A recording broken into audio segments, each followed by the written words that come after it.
Lost deep in the blistering Mojave Desert, a powerful CEO finds himself trapped, his luxury SUV sinking helplessly into the burning sand.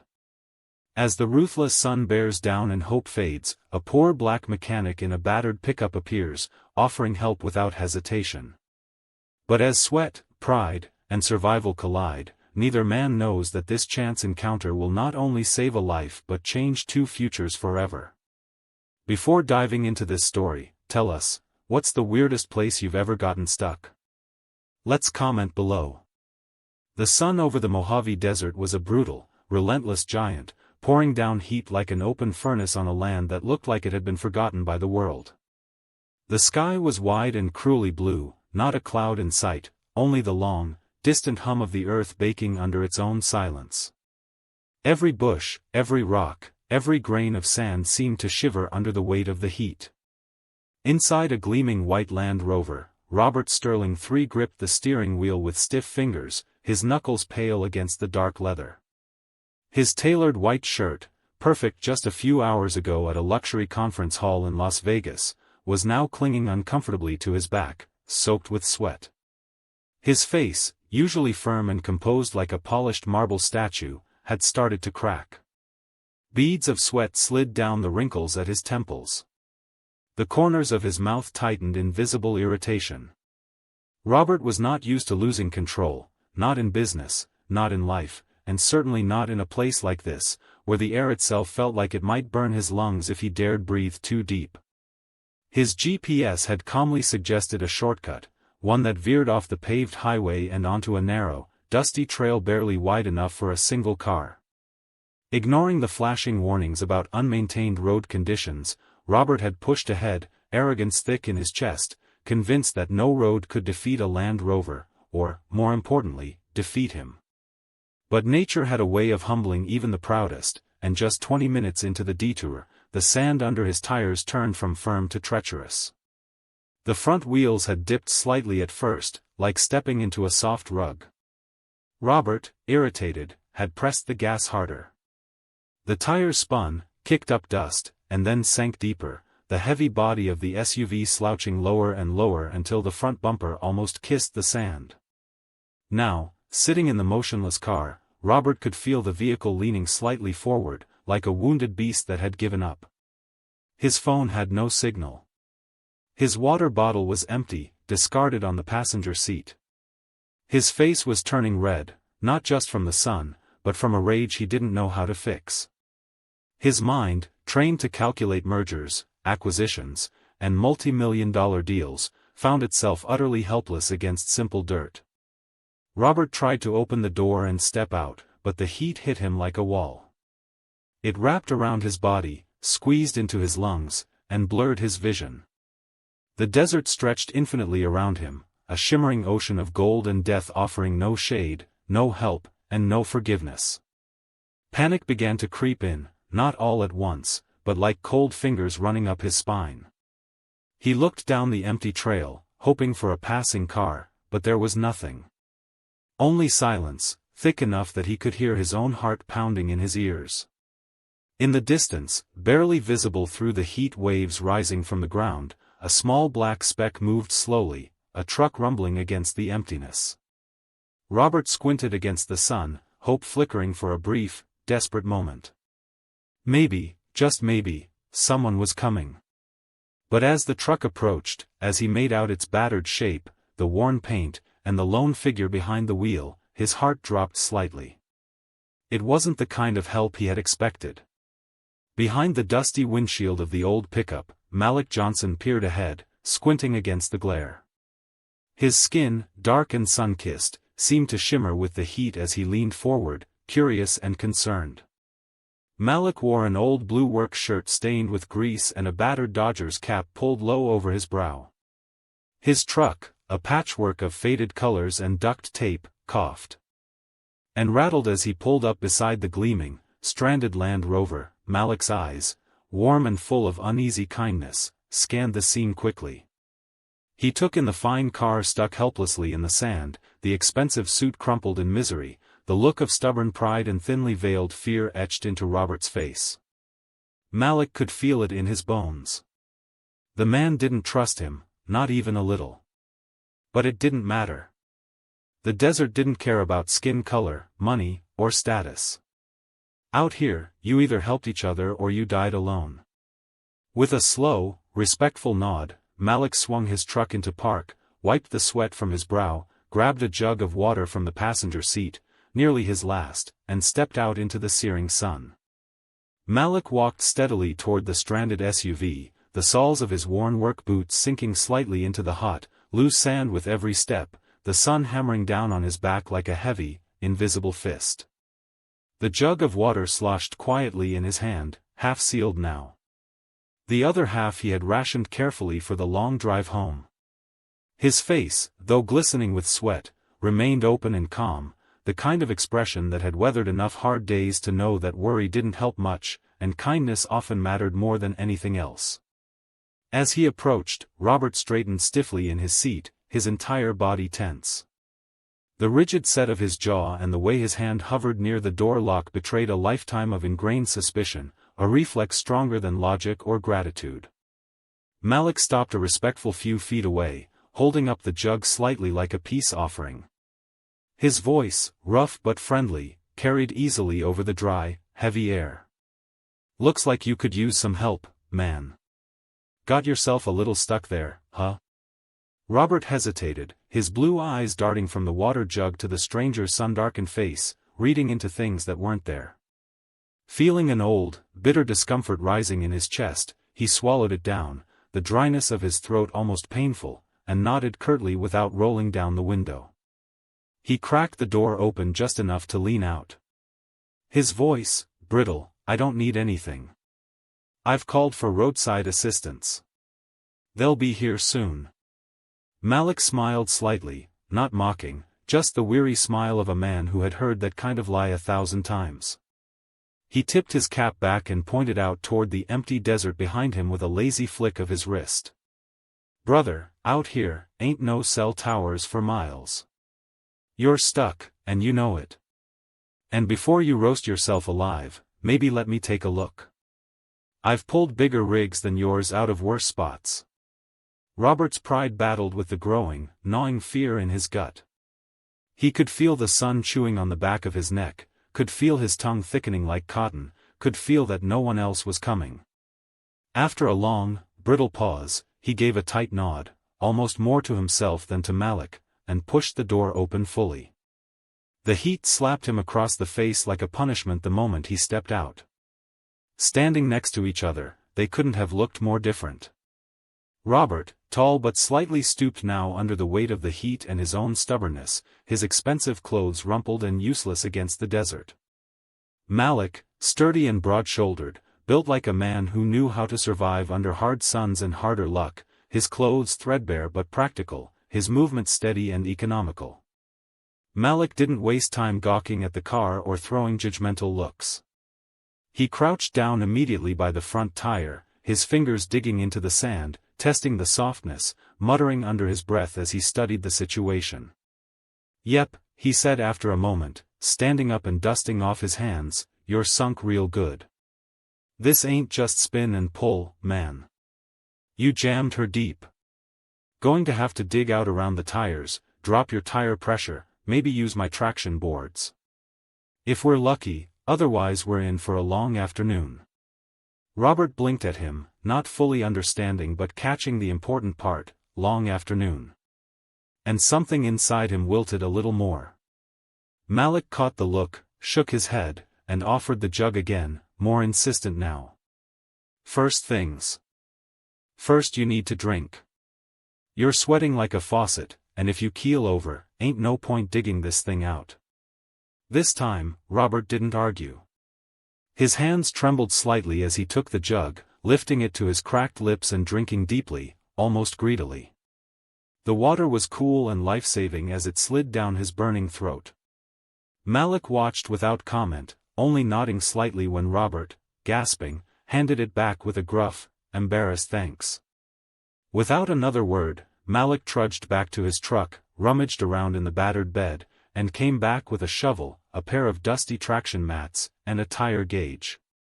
He dropped them onto the sand with a soft thud and got to work without asking for permission, without acting like he was doing a favor, just moving with the quiet certainty of someone who knew that out here, in this hellish empty place, survival was a matter of shared burdens, not debts. Robert stood awkwardly by the car, uncertain, watching Malik dig into the sand with powerful, practiced strokes. The shovel bit deep and fast, sweat pouring off his dark arms in rivers. The sun beat down mercilessly, the sand burned against their legs, and the air shimmered with invisible waves of heat.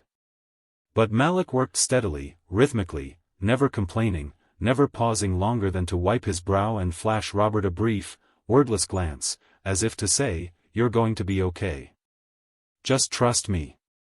And for the first time in a long, long time, Robert felt something stir under the layers of fear, prejudice, and pride, something small and awkward and deeply human, a flicker of gratitude he wasn't sure how to express yet. But Malik wasn't looking for thanks. He just kept digging. The minutes bled into an hour under the savage sun, and Malik worked without pause. His broad shoulders flexed with each shovel full of sand he tossed aside, his hands moving with the kind of stubborn determination born from years of labor that paid little but demanded everything. Robert, unable to stand uselessly, tried half-heartedly to help. But after just a few minutes, the heat overwhelmed him, and he stumbled back to lean against the SUV, breathing in shallow, painful gasps, feeling the crushing weight of the desert press harder against his chest with every passing second. Malik saw it happen out of the corner of his eye but said nothing, only worked faster, the muscles in his arms and back slick with sweat, the sun painting his skin with a harsh, unforgiving shine. Every breath he took felt like inhaling fire. But he kept moving, kept digging, because out here, stopping wasn't an option. The jug of water sat between them like a fragile lifeline. The plastic was already softening under the heat, the remaining water sloshing weakly at the bottom. Malik picked it up, shook it slightly, frowned, and without a word, walked over to Robert, holding it out again. Robert's hands shook as he took it, drinking deep gulps, almost apologetic now, as if he understood finally that Malik was giving away not just water, but survival itself. Malik watched him drink, his throat working painfully to suppress his own thirst, his mouth dry and cracked, the taste of dust permanent on his tongue. He forced a grin, rough and tired, and said, "Don't worry, man. I grew up in heat like this. I'm good. You need it more." Robert lowered the jug slowly, staring at Malik with something new flickering behind his weary blue eyes. Not pity, not guilt, but the first faint spark of respect struggling to catch fire. It made him feel strange and small in a way he couldn't quite name, like realizing you had been looking at the world upside down your whole life and only just now understood how wrong you'd been. Malik didn't wait for thanks. He simply dropped the tire pressure on all four wheels, moving methodically, crouching low to the ground as he worked the valve stems with dusty fingers. The SUV hissed softly with each adjustment, the sound swallowed quickly by the endless roar of the desert heat. Once that was done, Malik unrolled the traction mats, battered pieces of hard plastic worn down by countless rescues before this one, and wedged them carefully under the front tires, packing the loose sand tight. Around them, with his hands, every movement was deliberate, economical, no wasted energy, no wasted words. His shirt clung to his back like a second skin, and his breath came in ragged bursts, but still, he worked, a quiet testament to a kind of strength that didn't ask for attention or applause. Finally, when everything was set, Malik stood, brushing the sand from his jeans with slow, heavy slaps, his chest rising and falling like a bellows. He walked around to the driver's side door and opened it, gesturing for Robert to slide behind the wheel. Robert hesitated, the leather seat burning hot against his legs. But the silent urgency in Malik's eyes pushed him forward. He gripped the wheel with trembling hands and waited, glancing nervously at Malik, standing just outside, ready to guide him. "All right," Malik said, his voice rough but steady. "Real slow. No gunning it. Just ease it out. Feel the tires catch. You got this, man. We both do." Robert nodded tightly, shifting the car into gear, pressing the gas with a feather-light touch. The SUV lurched, wheels spinning slightly, then gripping, the tires biting into the traction mats. The whole heavy frame shuddered and lifted up, inching forward like a stubborn mule finally deciding to move. Malik shouted encouragement over the engine's roar, jogging alongside the car, his boots kicking up clouds of dust. After a few agonizing moments, the Land Rover pulled free of the pit, rolling onto firmer sand with a sudden, almost anticlimactic ease. Robert slammed the brakes, his chest heaving, his mind whirling. Malik slapped the hood lightly, his smile exhausted but triumphant, the relief on his face shining brighter than the sun itself. Robert stepped out, legs unsteady, and looked at Malik, really looked at him for the first time, not as a stranger, not as a threat, but as a man, a good man who had just given everything he had to help someone he didn't even know. Malik staggered slightly, his body finally protesting the heat and exertion. Robert, without thinking, reached out to steady him, their hands clasping briefly, the contact sparking something raw and undeniable between them. In that moment, words weren't necessary. Respect, gratitude, and something deeper passed between them, unspoken but real, forged not by shared backgrounds or status, but by the simple, stubborn refusal of one man to let another die alone in the desert.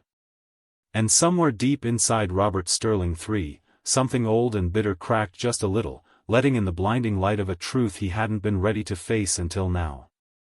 The sun had begun its slow, brutal crawl toward the horizon, casting long, sharp shadows across the sand, but the heat refused to let up, clinging to the earth and to their skin like a second suffocating layer. Malik wiped the sweat from his eyes with the back of his arm, his movement slower now, more deliberate, every muscle in his body aching in a deep, bone-tired way that spoke of hours spent fighting both the sand and the merciless sun. Robert stood there awkwardly beside him, dust and sweat caking his fine clothes, the sharp creases of his expensive slacks now barely visible, his once crisp shirt hanging limp and defeated. For a long, heavy moment, neither man spoke, the only sounds, the faint ticking of the cooling engine and the endless whisper of the desert wind stirring the sand at their feet. Robert found himself looking at Malik, really looking this time, seeing the lines of fatigue etched deep around his mouth, the way his shoulders drooped under an invisible weight, the cracked skin on his knuckles, the small tremors in his hands from exhaustion and dehydration. And alongside all of that, he saw something else. A quiet, unbreakable dignity. The kind of strength that wasn't shouted from rooftops or polished up for boardroom presentations, but lived quietly in the bones of a man who chose, day after day, to keep going even when the world gave him every reason to stop. It made Robert's throat tighten painfully, made shame crawl hot and heavy under his skin in a way he couldn't hide, even if he tried. Malik broke the silence first, his voice rough but light, as if he. Malik was trying to make it easy for Robert, trying to offer him an out. You should be good now. Just take it easy getting back to the highway. Don't trust this sand, man. It'll grab you again if you ain't careful. Robert nodded stiffly, the words catching in his throat. And for a second, he didn't know what to say. Didn't know how to bridge the wide, broken distance between who he had been when Malik first pulled up and who he was now, standing here, feeling like a fool who had almost let pride cost him his life. Finally, after a long, clumsy pause, Robert cleared his throat and managed, "Thank you. I owe you more than you know." His voice cracked on the last word, and he hated the way it made him sound weak. But Malik only smiled that same easy, tired smile and shook his head like it didn't matter at all. "Ain't about owing," Malik said, his tone simple and firm, the kind of truth that didn't need polishing. "Out here, we look out for each other. That's just how it's supposed to be."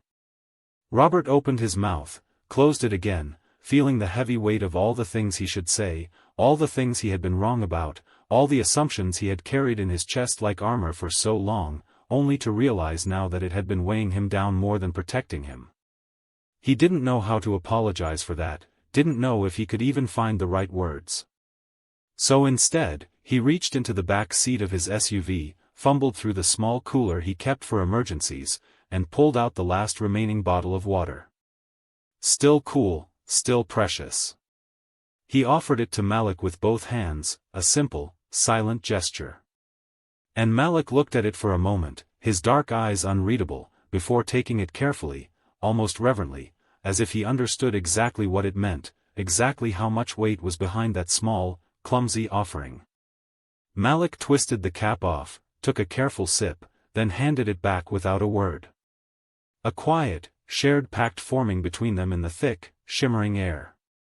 For the first time in years, Robert Sterling III smiled without calculation, without reservation. A real smile that felt awkward and unfamiliar on his face, but warm and right in his chest. He extended his hand toward Malik, palm open, no longer the guarded, stiff gesture of a businessman but the honest, grateful handshake of a man reaching out across a bridge he hadn't known how to build until now. Malik looked at the hand for a heartbeat, then grinned wide and grasped it firmly, his grip solid and strong. The two men, standing there in the dying light, connected not by necessity or obligation, but by something much harder to name, respect, humanity, maybe even the fragile beginnings of friendship. And as the desert wind rose around them, carrying the dust and the heat and the quiet magic of second chances, Robert felt something inside him shift, slow, deep, and permanent, like the first cracks of green breaking through dry earth after a long, merciless drought. The city lights of Los Angeles flickered like distant stars against the velvet dusk as Robert Sterling III pulled into the sweeping driveway of his hillside estate. The polished black gates slid open on silent tracks to welcome him home. The marble columns, the manicured lawns, the gleaming windows, and the faint, cool scent of water from hidden fountains. All of it should have felt reassuring, comforting, a return to the familiar world of privilege and control he had built for himself, brick by brick, over decades. But as Robert stepped out of his freshly washed Land Rover and looked up at the grand house, he felt a strange emptiness settle into his chest, as if all the stone and glass and wealth were suddenly too cold, too large, too hollow to fill the space inside him that had cracked open out there in the desert. The events of the day clung to him like a second skin, the blistering heat, the rough hands digging into the sand, the quiet generosity of a man who had asked for nothing and given everything. Robert moved through the house in a daze, barely noticing the soft murmurs of the household staff, the perfectly set dining table, the unopened bottle of aged wine waiting by the door. None of it seemed to matter anymore. It no longer felt as it once had. He climbed the stairs to his study, a vast room lined with dark oak bookshelves and heavy leather furniture, and sank into the chair behind his desk, his fingers drumming absently against the smooth wood.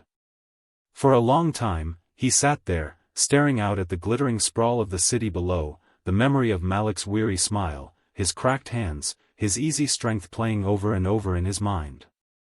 Robert had spent a lifetime calculating value, the worth of companies, the cost of acquisitions, the price of loyalty. But what Malik had given him today could not be measured in dollars or shares. It was something deeper, something priceless. And for the first time in his life, Robert realized he didn't want to simply write a check and move on. He wanted to do something real, something that would honor the quiet dignity of the man who had saved his life without expecting a damn thing in return. The idea came to him slowly, almost shyly, like a seed pushing through cracked earth after a long drought. And once it rooted, it grew with fierce determination. Robert picked up his phone, his fingers surprisingly steady, and began making calls, barking sharp orders to his assistant, to his legal team, to a handful of trusted associates who owed him favors and wouldn't dare say no. The wheels of power, once set in motion, turned quickly, and by the next afternoon, everything was ready. 1 week later, on a clear, bright morning, Malik Johnson stepped out onto the cracked porch of the small, weather-beaten house he shared with his mother, blinking in confusion at the sight of a gleaming black limousine parked at the curb, its polished surface reflecting the sunlight like a mirror. A tall man in a dark suit stood by the car, holding an envelope in one hand and wearing a tight, professional smile. Malik approached cautiously, wiping his hands on his jeans, the old instinct of distrust rising unbidden in his chest, but the man only handed him the envelope with a small bow of his head and said, "Mr. Sterling asked me to deliver this personally." Malik frowned, puzzled, and tore the envelope open with calloused fingers. Inside was a set of keys, a thick packet of official papers, and a handwritten note in Robert's sharp, precise handwriting. "You gave me a second chance. Let me give you one too. The garage is yours, free and clear, full ownership, full freedom, and a little something extra to take care of your family like you took care of me. Robert." The address listed on the deed was in the heart of downtown Los Angeles, a fully equipped auto repair shop, renovated and stocked with top-of-the-line tools, ready for business. Along with it, a trust fund had been set up in Malik's name, enough to ensure that his mother would receive the best medical care money could buy, no matter what the future held. Malik stood there in stunned silence, the paper trembling slightly in his hands, the weight of it all pressing down on him in a rush so strong it stole his breath. He looked up at the limousine, at the driver waiting patiently by the door, and somehow, he knew, even without seeing Robert's face, that the man sitting inside wasn't paying off a debt, wasn't buying redemption, but was offering something real, something rare. With a slow, disbelieving laugh that bubbled up from deep inside his chest, Malik shook his head, feeling the tight band of struggle and fear that had wrapped around his heart for so long begin to loosen just a little. He glanced up at the wide blue sky overhead, the same sky that had beaten down on them both in the desert, and whispered a quiet, rough prayer of thanks, not just for the gift he held, but for the simple, stubborn goodness that had led him to stop for a stranger in the first place. And somewhere in the back of the limousine, watching from behind tinted glass, Robert Sterling III smiled a real smile, warm and unguarded, knowing that for once in his life, he had gotten something truly, deeply right.